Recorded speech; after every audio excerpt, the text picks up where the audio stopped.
So nice to have you on board. You can always find us at thinkamericaradio.com, and we will turn our attention now to the interview portion of the program. I always like this portion because I bring on top experts in all kinds of fields. I want to spend a little time with the back to school, back to books, and back to football and concussions that inevitably will occur. The question is, are parents, caregivers, coaches, physical therapists, are they all getting the true principles? Are they all getting the truth about concussions? There's a lot of talk about concussions out there, but are they taking in and processing the truth? And then what are they doing about it once they are informed? Let me bring in Dr. Sally Fryer-Dietz. She's a physical therapist and a researcher of head concussions. Hello, Dr. Sally. Hi.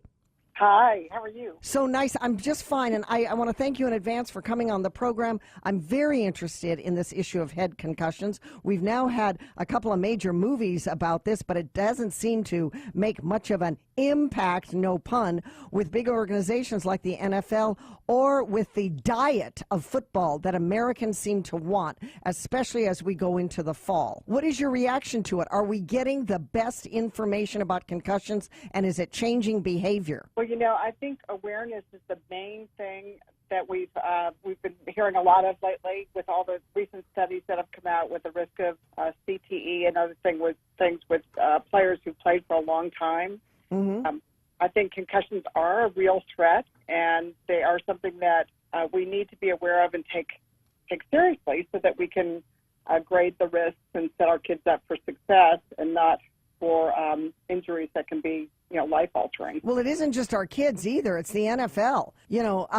Players, of course, want the glory. They want the action. They want to be on the field. They want that career until they get hurt, repetitively hurt, and then they get a little banged up and their career is over, and now they're starting to come into the media, Sally, and they're saying, I regret it. Why didn't somebody tell me? The helmet needed to be better. It isn't just helmet-to-helmet concussions. It's helmet to the field. It's helmet to the earth. I should have been sidelined when I wasn't feeling good. Just like if I get knocked out with an ACL injury, they got to take me out of the game until I'm better. But with a concussion, if I could play some more and become the hero on the field, nobody seemed to give a damn. In other words, now, even at the professional level, the NFL, some NFL players are becoming much more vocal about this. And I just wonder if this is a turning point or not. It's just, well, tough bananas. The game is crunch, crunch, and sour grapes. You didn't do very well because now you got a head injury for life. Right. I mean, it is a real thing. I think there is a greater awareness in the NFL. You're seeing more and more players who are recruiting themselves just to get out of the game because of repeated injury. It's not just their heads in those particular cases. Really, it's their whole body is getting beat up with every game. Oh, indeed. But everything starts in the head or you can't move at all.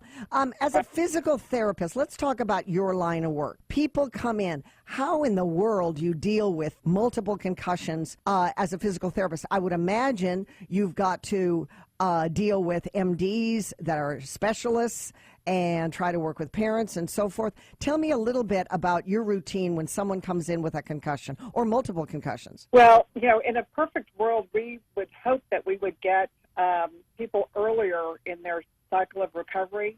Unfortunately, what tends to happen is, if a concussion is not managed appropriately from the get-go, meaning that a person has not, in most cases, a mild concussion, you'll heal in 2 to 3 weeks.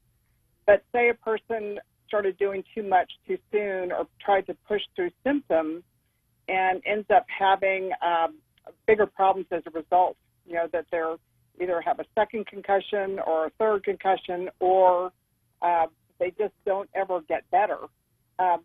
We tend to see people who have struggled with long, periods of post-concussive syndrome and have gone all over the country looking for help and don't seem to be able to find it.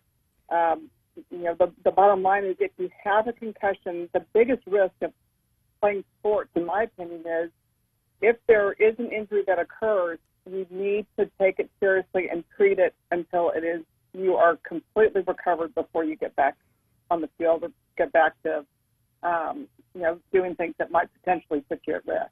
Or doing it again. I mean, Yep. there's that circular argument. Dr. Dietz, do you, in your world, come up against pushback by a coach, by a parent, by a recruiter, and you have to look them in the eye? I'm sure it can be very combative, and say, wait a minute, I know better. Little Jimmy here or little Johnny here, or maybe not so little, but has got a major head injury, and you should not be trying to speed my therapy up. You should not be trying to speed his healing up.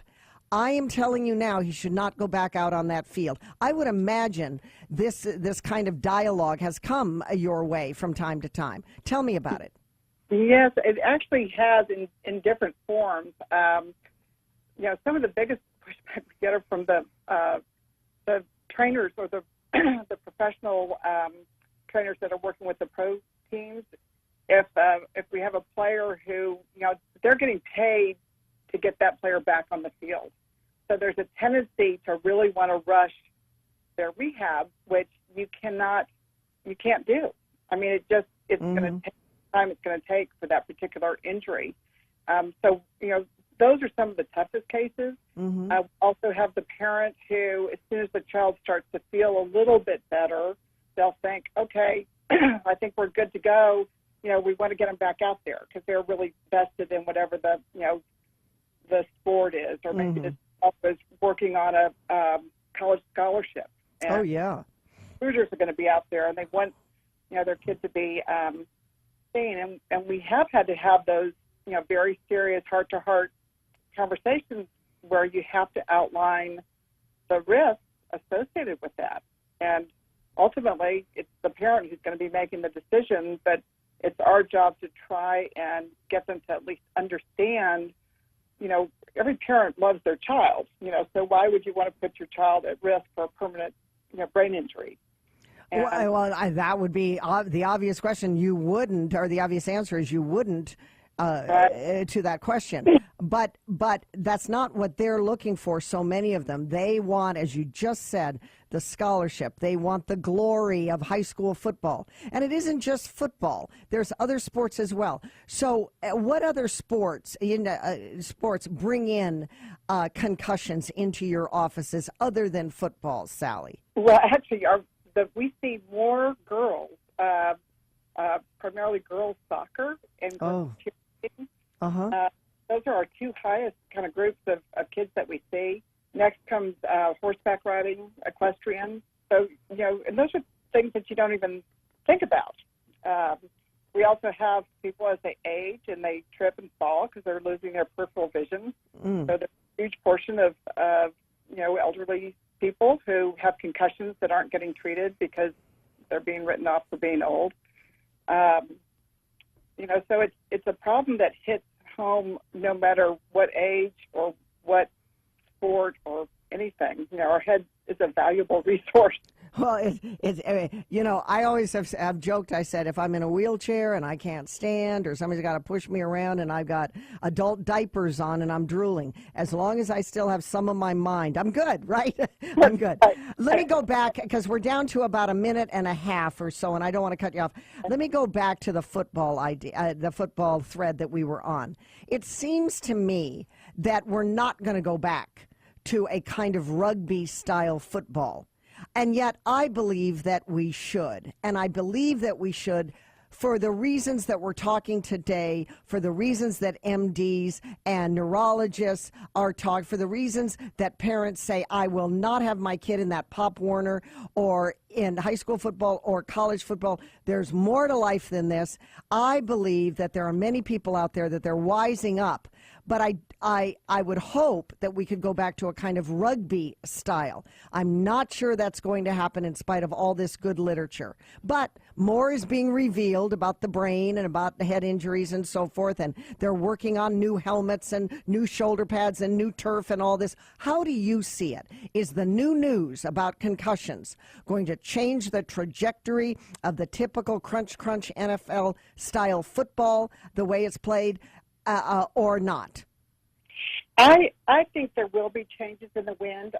Certainly where it comes to deal with kids, I think that we have to take that very, very seriously. Adults, they have the right to choose whatever they want to do. There are men who go off to war knowing all the risks that they could be killed. And, that's one thing. But with our children who have developing nervous systems, it's really not fair to put them in a position of repetitive injury. Well, that's a fair point. That's a very fair point. All right, Sally, that's all the time we have left. I so appreciate your insight. Dr. Sally Fryer-Dietz, she's a physical therapist and researcher of head concussions. I hope you come back and visit with us another time. Thank you, Sally. Thanks so much, Sarah.